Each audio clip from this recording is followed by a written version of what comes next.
Cabildeo presenta Informe Especial con Amalia Pando. Un saludo cordial.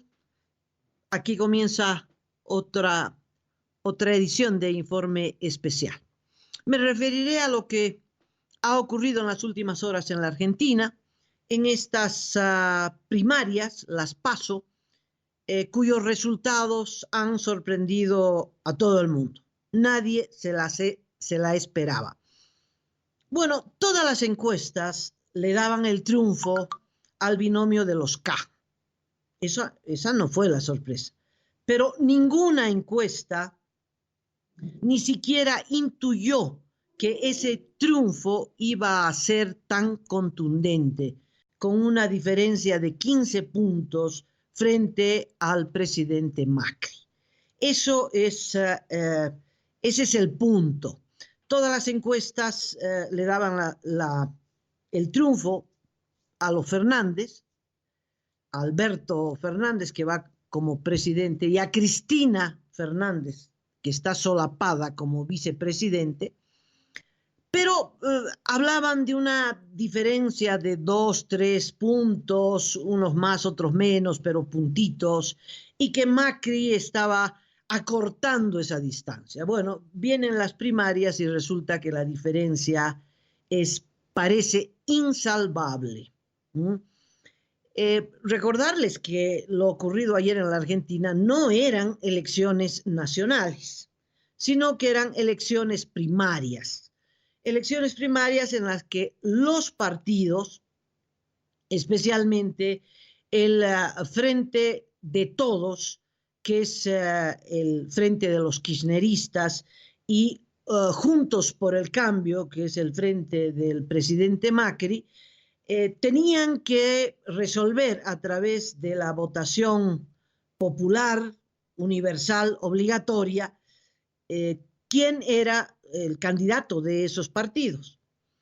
Pero ocurrió lo mismo que en nuestro país, es decir, que los partidos no tenían 2 o 3 candidatos como en gestiones anteriores, como en elecciones primarias anteriores, sino que había cada partido un solo binomio, de tal modo que las primarias sobraron. Fue un gasto enorme, insulso, pero que sirvió como anticipo de los resultados de octubre. Una radiografía de la correlación de fuerzas, y está claro que se vislumbra el retorno de Cristina.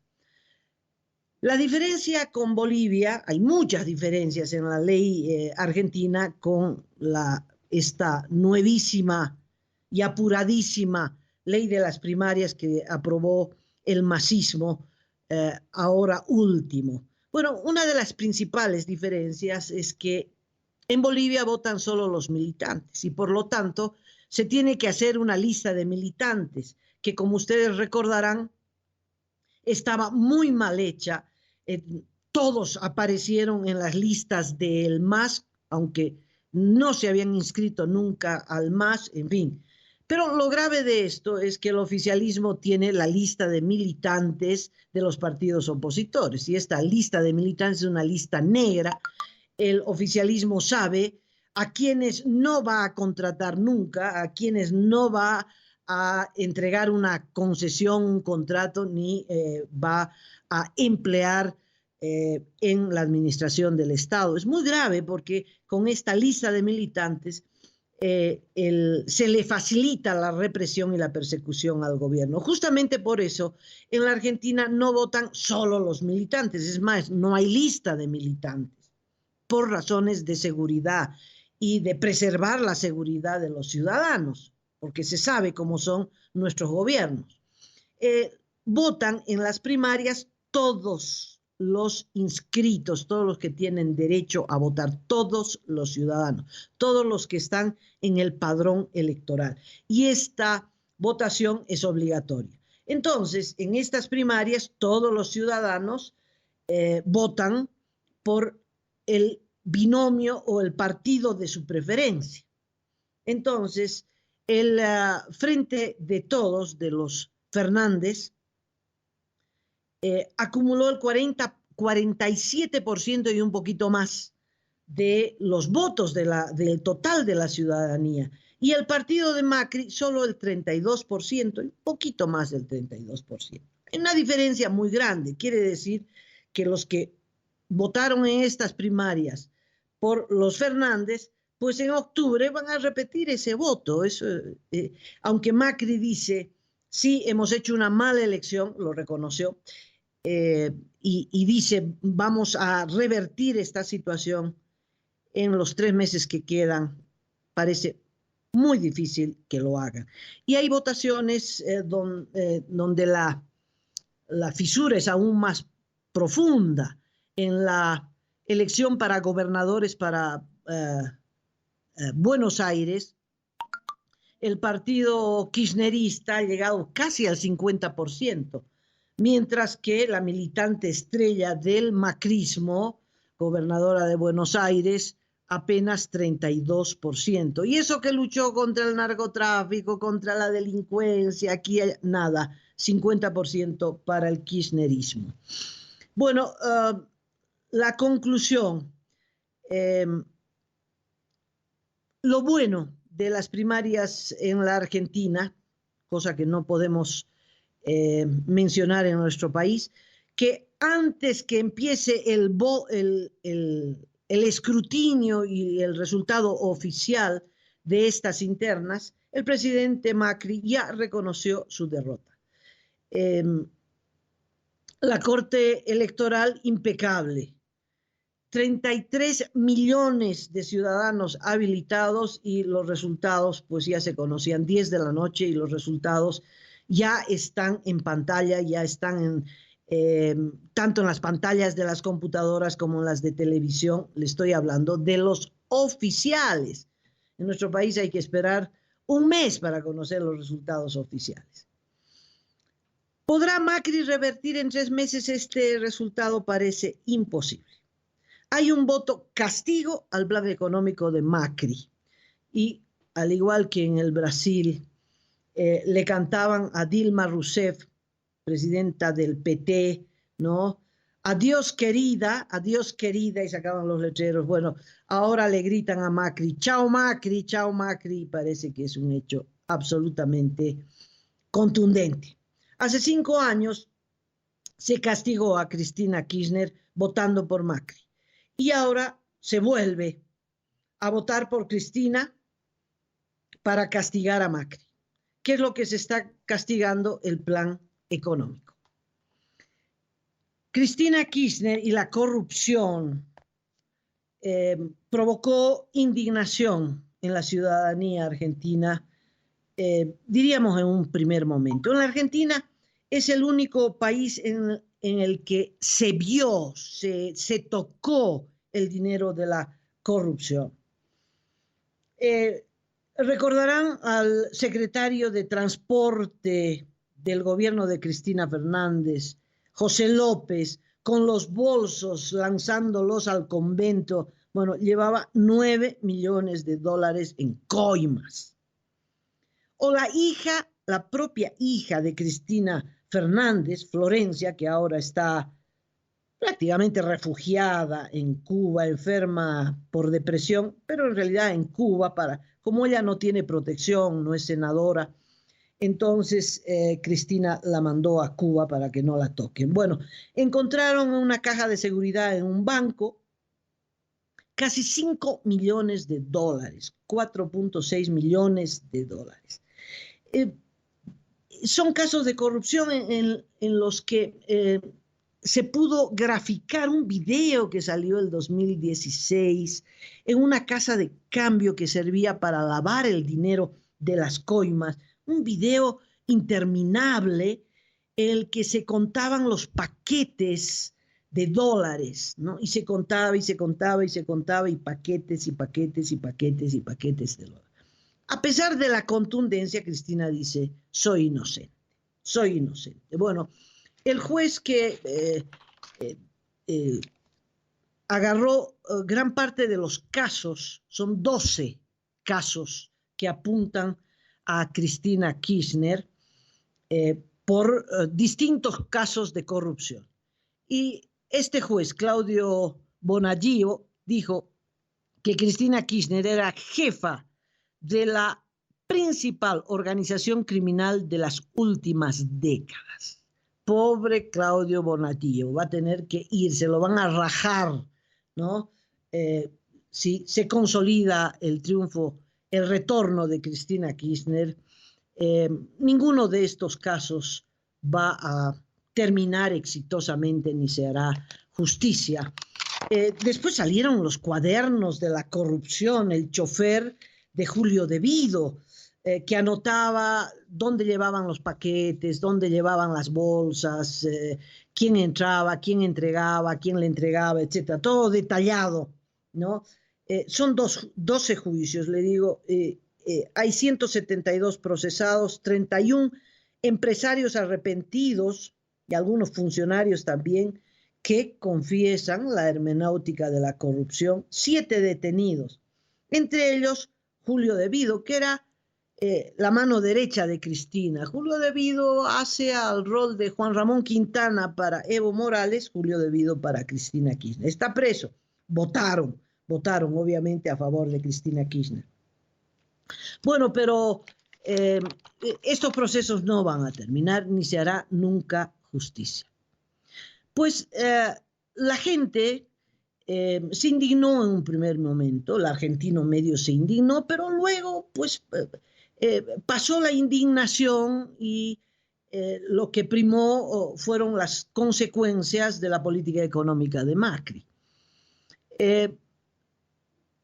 Los políticos, los Kirchner, robaron al Estado y la gente no relaciona directamente que el Estado, cuando le roban al Estado, le están robando también al ciudadano, que con toda la plata que robaron, porque fueron muchos millones, pues si no robaban, Macri no hubiera tenido la necesidad de tomar ninguna medida económica antipopular, ¿no?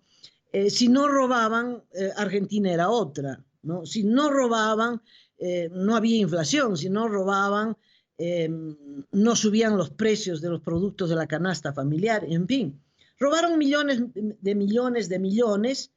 pero bueno, el sueldo alcanzaba para pagar la luz, para pagar el metro, para pagar el pan, para pagar la carne.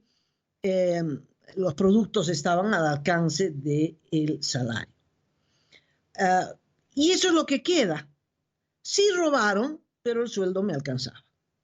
Ahora, Macri, no sé si roba o no roba, pero intentando arreglar lo que dejó Cristina, resulta que le pasó la factura a los pobres. Y entonces subió el pan, subió el transporte, subió esto, subió lo otro, y el sueldo no alcanza. ¿Cuál es la conclusión? ¿No? La conclusión es que la gente no tiene por qué saber del déficit fiscal, de la baja en la reserva monetaria, que cuando hay déficit fiscal sube la inflación, que la inflación es el peor impuesto para los pobres, y que eso tiene que ver con que se gastaron la plata, dilapidaron, regalaron, hicieron chauchitas, se tiraron la bonanza. En fin, la gente no tiene por qué saber de cifras macroeconómicas, de balanza de pago, etcétera, etcétera. Lo concreto es que los Kirchner dejaron la crema en la Argentina, ¿no? Dejaron un desastre. Pero el que intentó resolver el desastre aumentó el desastre, o sea, un desastre al cuadrado. ¿Por qué? Porque la factura se la pasó a los pobres y los pobres están indignados, entonces quieren que vuelva Cristina, no importa si robó, no importa si sigue robando. El punto es que con ella que vuelva la subvención, que baje el pan, que baje la carne, que me alcance el salario. El razonamiento no solo es simple, pero también es contundente, ¿no? La lección es clara, el remedio no puede ser peor que la enfermedad. Y me parece que eso también va a ocurrir en el Brasil, porque el gobierno de Bolsonaro es un desastre.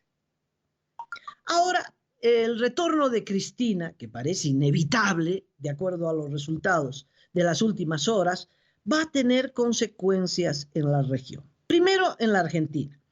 Todo el esfuerzo y sacrificio social para ordenar la economía se va al caño. ¿Quién le apuesta $1 en este momento a la Argentina? ¿Quién podría invertir ese dólar en la Argentina? Nadie. Es decir, el próximo gobierno será desastre al cubo. Eso está cantado. Pero la gente tiene ilusiones de que vuelva Cristina y que vuelvan las subvenciones y que vuelva la bonanza y que otra vez chauchitas. Esas son las ilusiones. El triunfo del kirchnerismo y su posible retorno va a empujar a los populistas que todavía están en carrera, entre ellos el Frente Amplio en el Uruguay, que al igual que la Argentina, tendrá elecciones el próximo 27 de octubre.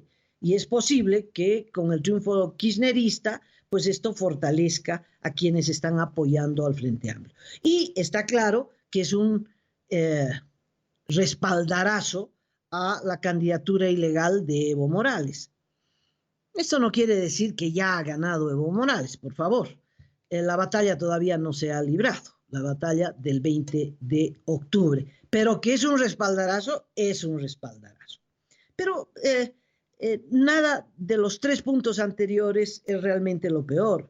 La consecuencia catastrófica se va a ver en el respaldo del próximo gobierno argentino a la dictadura de Maduro, y a sus crímenes. A pesar del informe Bachelet, no tendrán ningún problema de apoyar las torturas, los crímenes, los asesinatos, las ejecuciones extrajudiciales, etcétera, etcétera, porque hay lazos de sangre que los unen, ¿no? Primero ha sido México, que aparentemente tomó una posición neutra, pero está respaldando a Maduro. Pero México, un país grande, y ahora posiblemente la Argentina, no son 2 islas del Caribe, son 2 de los 3 países más grandes de Sudamérica. Y entonces México y la Argentina, respaldando a la dictadura de Maduro, pues va a cambiar la correlación de fuerzas en la región. Posiblemente, no hay duda que la Argentina va a cambiar inmediatamente la política internacional, es decir, inmediatamente le retirará el respaldo al presidente encargado Juan Guaidó, respaldará a Maduro y entonces la agonía de Venezuela será aún más larga y en consecuencia dolorosa. Infobae, que es un medio de comunicación, ha entrevistado al periodista venezolano César Miguel Rondón, que hace poquito estuvo en la Argentina para reunirse con muchísimos venezolanos que están radicando ahora en este país. Y con motivo de esta presencia, Infobae lo entrevista. ¿Quién es Rondón? Rondón es la voz de la radio en Venezuela. 47 años haciendo radio, 47 años informando durante las mañanas en la radio Circuito Unión Radio. Bueno, Maduro lo corrió hace 2 años, en 2017, tuvo que salir de Venezuela, abandonar su micrófono, aunque se ha instalado una radio digital, muy parecido a Cabildeo, más grande, más importante que Cabildeo, pero claro, refugiado en el Internet, me refiero a eso. El Rondón, como parte de los 4 millones de venezolanos que han tenido que salir a caminar, a buscar un refugio, expulsados por el hambre y la represión de Maduro. Bueno, ¿por qué lo menciono? Porque en esta entrevista que le hace Infobae, este periodista, este gran periodista venezolano,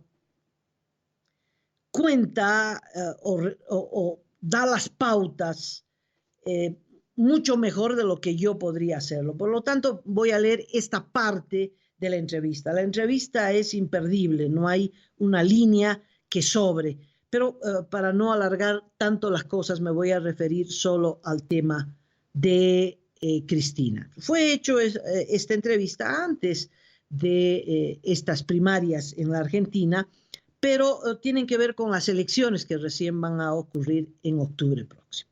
Le pregunta el periodista argentino, ¿el venezolano teme una vuelta de Cristina al poder?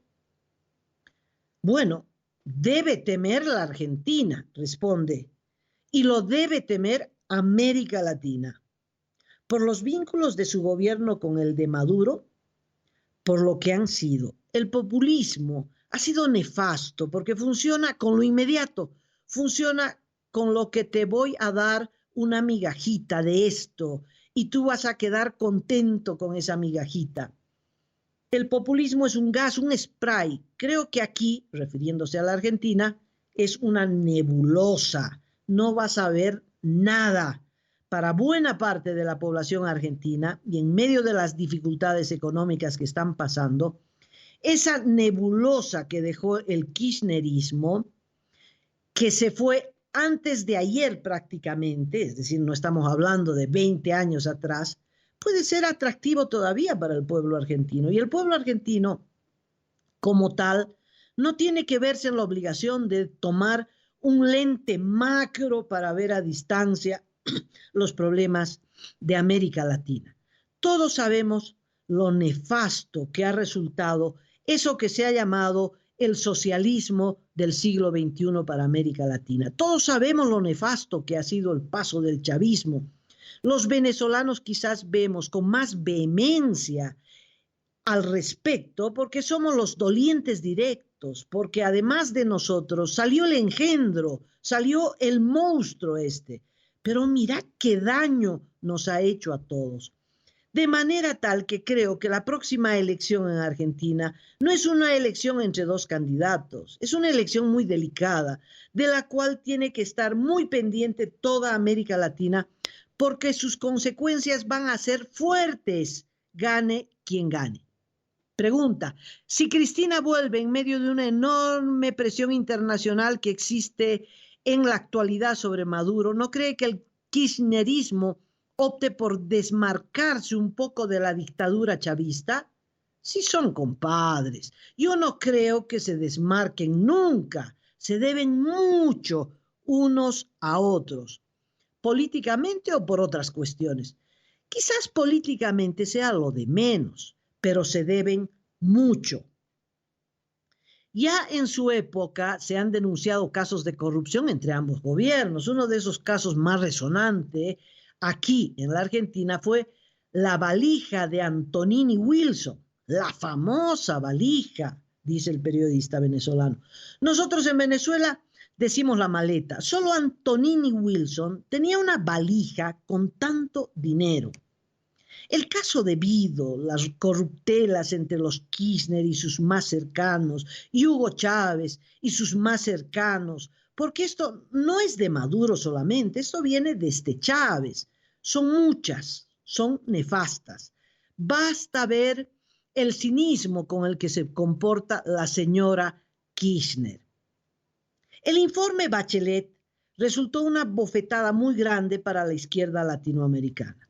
Para Maduro, que lo considera una traición, porque no solo dice verdades contundentes, suficientemente documentadas, sino porque lo dice un izquierdista, lo dice una señora que ha sido 2 veces presidenta de Chile, que es del Partido Socialista Chileno, cuyo padre fue asesinado en torturas, ella misma torturada. Llegó a formar parte del liderazgo izquierdista. Pero lo que está ocurriendo con Venezuela es lo que puede ocurrir en Argentina. Va más allá de esa visión, para mí, ya un tanto extemporánea o anacrónica de izquierdas y derechas. Es dictadura bajo el sofoco del populismo versus democracia, con todas sus imperfecciones, pero democracias son siempre opciones abiertas, la opción de elegir, de cambiar. Nicolás Maduro, la mayor enseñanza que le ha seguido a Hugo Chávez es permanecer hasta el final. Maduro quiere salir muerto de Miraflores como salió Hugo Chávez. Pero Chávez murió de cáncer. Por él hubiera sido eterno. Y Chávez deja a su heredero como si fuera un monarca socialista que piensa en el pueblo. Mentira. Presidente obrero, mentira. Son sencillamente criminales y su única obsesión es el poder por el poder mismo. Bueno, y la entrevista continúa ya haciendo referencia a las opciones, todas las opciones que están abiertas para sacar a Maduro en Venezuela. Bueno, pero esto es lo concreto. Si Cristina vuelve, pues va a respaldar a Maduro. Coincido con Rondón, va a respaldar a Maduro. Y entonces el Grupo de Lima, que ya se quedó sin México, se va a convertir un grupito, ya no un grupo, sino un grupito de Lima, y la presión internacional será menor y el dictador posiblemente prolongue su estadía hasta que no se encuentre alguna otra opción para sacarlo. Esto quiere decir que ya la opción dictatorial, autoritaria en la región ha triunfado de ninguna manera, solamente que la balanza se inclina de momento a favor del autoritarismo con el triunfo del kirchnerismo. Pero la batalla se la sigue librando y la libraremos en Bolivia para impedir que el candidato inconstitucional vuelva o se permanezca en el poder por cuarta gestión consecutiva a pesar de la Constitución. Libraremos todas las batallas que sean necesarias, pero claro, la elección está planteada y es una elección que entrará con sangre. ¿Cuál es esa elección? Que cuando tú sacas a los corruptos, la opción tiene que ser una opción que no le pase la factura en ese intento de resolver los temas económicos, que no le pase la factura al pueblo, porque el pueblo se indigna, el pueblo no tiene por qué entender asuntos de macroeconomía y entonces vuelve a inclinarse por los ladrones, los corruptos, los perseguidores, etcétera, etcétera. La batalla está planteada y acá en Bolivia la tenemos con una fecha, que es el próximo 20 de octubre. En la Argentina y en el Uruguay, 27 de octubre. Y todos los días en Venezuela. Muchas gracias por acompañarme en estos minutos en este informe especial y con otro estaré mañana. Cabildeo presentó Informe Especial con Amalia Pando.